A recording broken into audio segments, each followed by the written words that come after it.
I started going to ECW. Okay. And I was an ECW regular, and I don't know the exact timeline, but approximately when Todd Gordon sold to Paul Heyman. Mm-hmm. So about 94, 95. Or he got out.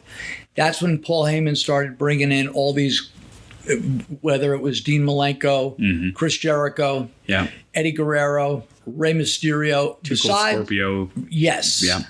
Besides all the hardcore action, developing the stars that they had, like the Dudleys. Yeah. And Tommy Dreamer. And Raven, who sprouted out of thin air. He'd already been in WCW and the WWF. And Shane Douglas was a big force there. Public Enemy. Yeah. 911. Yeah.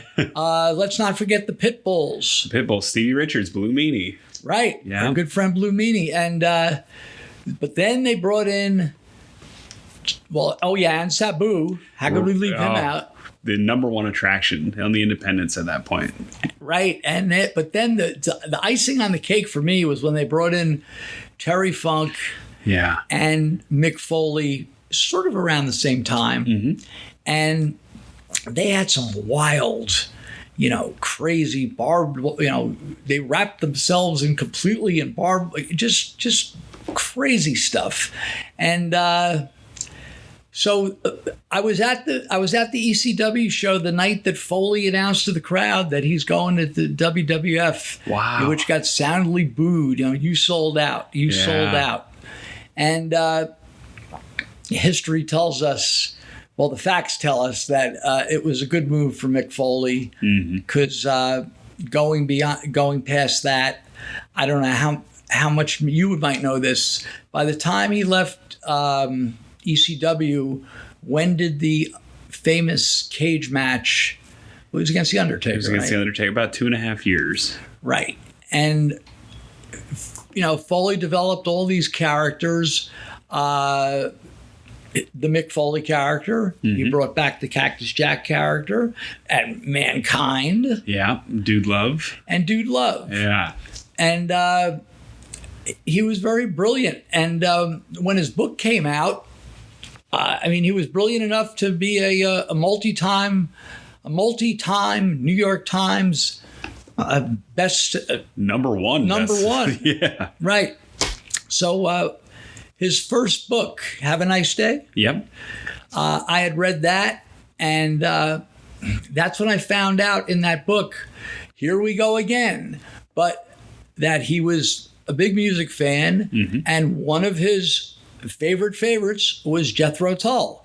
So, and in that book, he tells a story about 84. So he might have been 17-ish, 18-ish.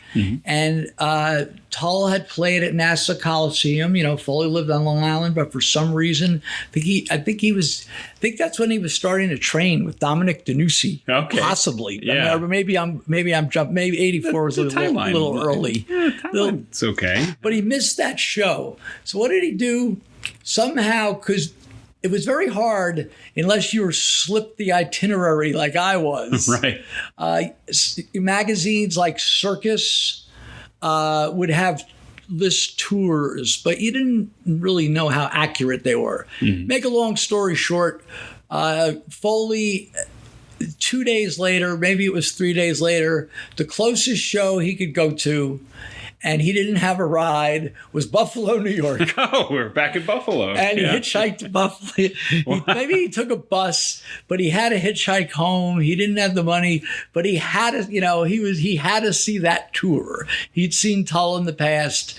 And so they would come around usually every year or every other year in the 80s, and so he had to go. So I knew that he was a Tull fan. So that was for me, that was an added bonus. So when I got involved in Ring of Honor, and it was the original Ring of Honor management. It's about 2002, 2003. 2002, heading into 2003.